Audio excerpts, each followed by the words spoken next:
सभी divine soul को मेरा प्रेम भरा नमन। माई सेल्फ ज्योति। आज मैं यहाँ पे घूमने आई थी, तो मैं सोच रही थी कि मैं यहाँ पे घूम रही हूँ तो क्या मैं आज़ाद हूँ। एक बार मैं आपको यहाँ का नज़ारा दिखा देती हूँ।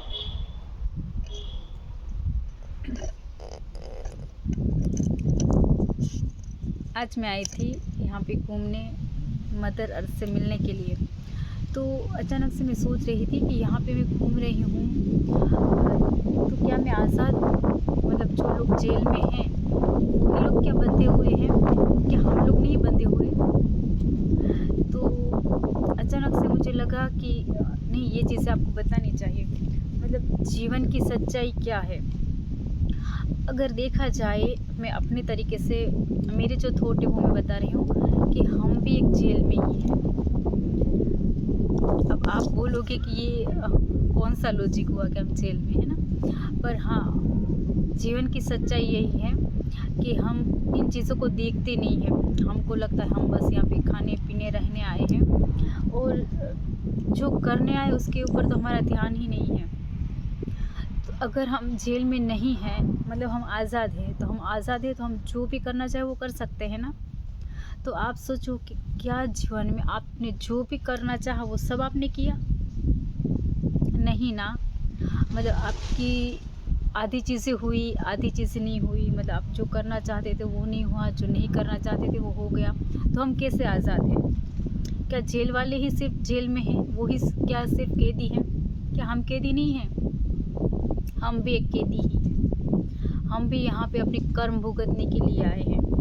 अगर आप सोचो, जब संत होते हैं, महात्मा होते हैं, वो बहुत सारा नाम जाप करते हैं, मंत्र जाप करते हैं। क्यों?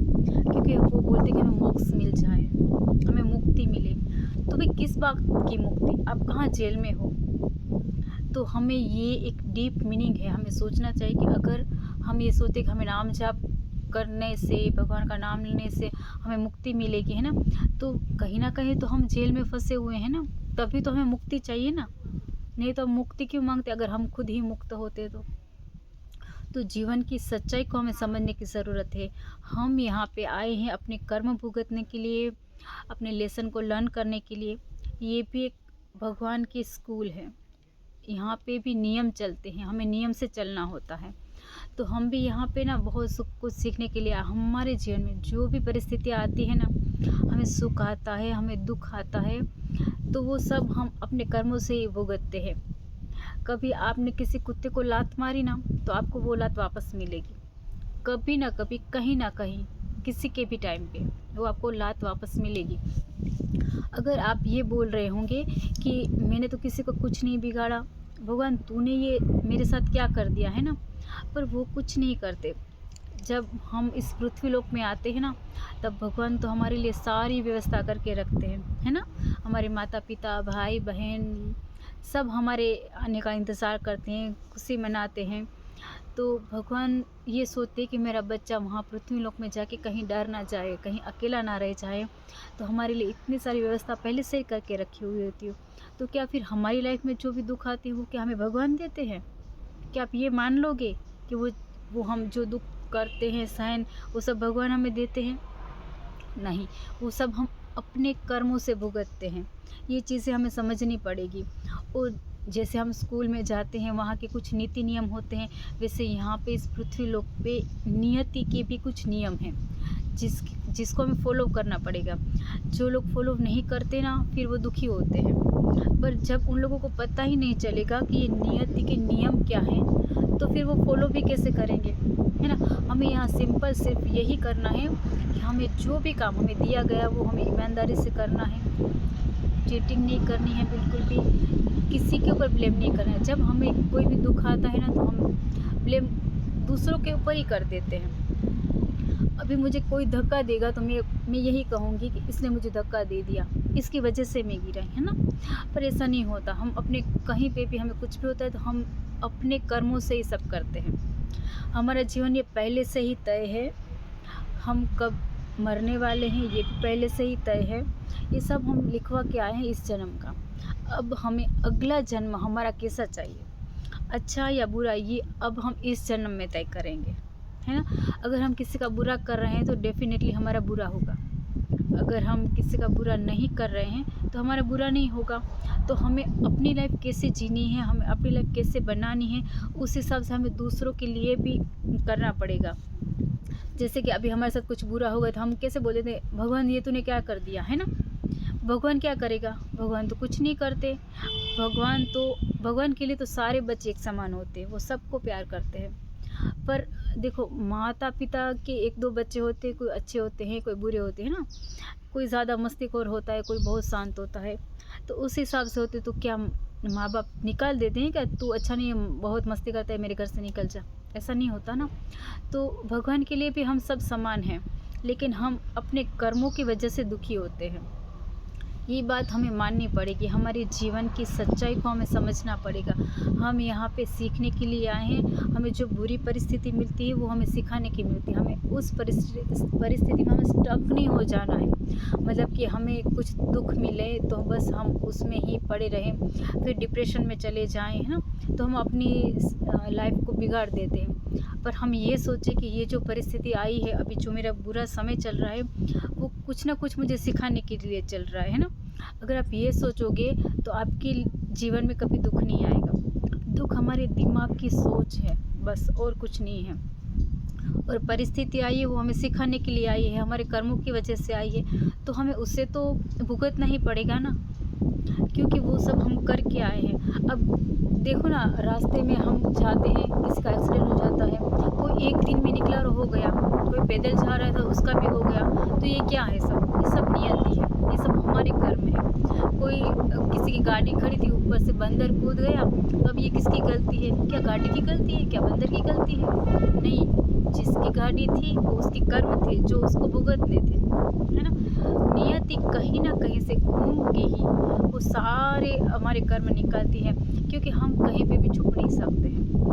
पूरे कर्म करके हम कहीं पे भी नहीं छुप सकते हैं। तो भगवान तो चलो हमें एक समय पे माफ़ कर ही देंगे, लेकिन हमारे कर्म हमें कभी नहीं माफ़ करते। तो हम अपने जीवन की सच्चाई को समझें कि हम यहाँ पे क्यों आए हैं, हम क्या करने के लिए आए हैं। क्या सिर्फ खाना पीना और सोना ही हमारे जीवन है? हमें मनुष्य जन्म मिला है तो हमें उससे आगे निकलना है। जब हम इतनी सारी योनि को पार करके अब मनुष्य योनि में आए हैं, तो हमें भगवान ने कितना सारा दिमाग दिया है जो किसी के पास नहीं है, जो एक मनुष्य के पास ही है, और वो जो चाहे वो कर सकता है। संत महात्मा बोलते हैं ना कि हमें मुक्ति चाहिए, हमें मोक्ष चाहिए। उसका मतलब क्या है कि वो अभी तो बंधे हुए हैं ना, तो ही उसको मोक्ष चाहिए है ना। ये मृत्यु लोग है, यहाँ पे हम भुगतने के लिए सिर्फ आए हैं, यानी कि हम एक जेल में ही हैं। ये एक जेल ही है हमारे लिए। जब हम भगवान की शरण में जाएंगे, हम नाम जाप करेंगे, फिर ऐसा नहीं कि मतलब हमने 1 महीने 2 महीने कर लिया तो हमें मुक्ति मिलेगी, ऐसा नहीं है। जब हम पूरी तरीके से भगवान के ऊपर समर्पित हो जाते हैं, अगर आप सिर्फ इतना कर लो ना कि मेरी लाइफ में जो भी दुख आ रहे हैं, जो भी सुख आ रहे हैं, वो सब मेरे कर्मों की वजह से ही है। किसी को ब्लेम नहीं करना है कि इसकी वजह से मेरा ये हुआ, उसकी वजह से मेरा ये हुआ, नहीं। जो भी होता है वो हमारे कर्मों की वजह से होता है, इतना हमें एक्सेप्ट करना है। और हाँ, जो नियम नियति ने बनाए हैं उसके हिसाब से चलना है। नियति का नियम सिर्फ इतना है कि आपको जो जिम्मेदारी दी हुई है, भगवान ने आपको जो जिम्मेदारी दी है, वो आपको ईमानदारी से निभानी है, छल कपट नहीं करना है, और सबकी सेवा करनी है, एक दूसरों का बुरा नहीं सोचना है, बस इतना ही करना है। जितना हो सके उतना सबका भला करो, ना कि बुरा करो, है ना। हमें अपने जीवन में जो चाहिए होता है वो हमें दूसरों को देना पड़ेगा। अगर हम सबको गालियाँ दे रहे हैं, सबके ऊपर गुस्सा कर रहे हैं, तो हमें कौन प्यार करेगा? हमें भी वही गालियाँ मिलेगी, हमें भी वही गुस्सा मिलेगा। तो अगर हमको ये चीज़ें नहीं पसंद ना, तो हमें ये भी समझना कि जो चीज़ें हमें नहीं पसंद वो दूसरों को भी नहीं पसंद, तो दूसरों के लिए भी ये ना करें। और जब भी ऐसा लगे कि आप बहुत दुख में हो, दर्द में हो, बहुत पीड़ा हो रही है, घबराहट हो रही है, तो बस आप ऐसे नेचर में चले जाओ, मदर अर्थ के लव को फील करो, उसकी वाइब्रेशन को लो, तो आप बहुत ही शांत हो जाएंगे। मतलब आप रोज़ अफर्म करो कि मैं बहुत शांत हूँ, अगर आपको बहुत गुस्सा आता है तो, क्योंकि कहीं ना हमारे दिमाग की ये सब सोचें होती हैं, हम इतना सारा गुस्सा करते हैं तो वो हम खुद अपना ही बिगाड़ देते हैं। अब जैसे कि अब ये मेरे मोबाइल का कवर है, ये गिर गया, टूट गया, है ना? फिर मैं गुस्सा करने लगूँ कि देख तो टूट गया, तूने गिराया, ऐसे गिरा, जो भी मतलब मैं अपनी भी वाइब्रेशन ख़राब कर रही हूँ, सामने वाले की भी ख़राब कर रही हूँ, पूरा दिन बिगाड़ दिया मैंने, है ना? अगर मैं ये सोचूँ कि कोई बात नहीं, चलो टूट गया तो दूसरा, बात ख़त्म। ना मेरे वाइब्रेशन लो हुए, ना मैंने किसी और के किए। तो बस यही है कि हमें एक्सेप्ट करना सीखना पड़ेगा, क्योंकि जो होता है वो नियति ने तय किया हुआ होता है, हमारे कर्मों से होता है। तो जो भी हो रहा है उसमें शांत रहो। अगर जितना गुस्सा करोगे उतना ही हमारा बिगड़ेगा। बस इतना छोटी सी बात आपको समझनी है, हमारे जीवन की सच्चाई क्या है। तो अगर देखो कुछ भी आपको क्वेश्चन हो तो आप मुझे पूछ सकते हो, पर बस मुझे इतना छोटा सा ही एक विचार आया था कि मतलब मैं यहाँ पे घूम रही हूँ तो क्या मैं आज़ाद हूँ, बस उसके हिसाब से मैंने ये वीडियो बना दिया। लेकिन आप देख सकते हो कि हाँ, मदर अर्थ की वाइब्रेशन बहुत हाई है, बहुत लव के फॉर्म में है, देखो, है ना? तो आपको भी जब अच्छा ना लगे, मज़ा ना आए, तो आप भी नेचर में निकल जाओ घूमने के लिए, क्योंकि मदर अर्थ से जो लव हमें मिलता है वो हमें कहीं नहीं मिलता। मंगलानी भवंतु।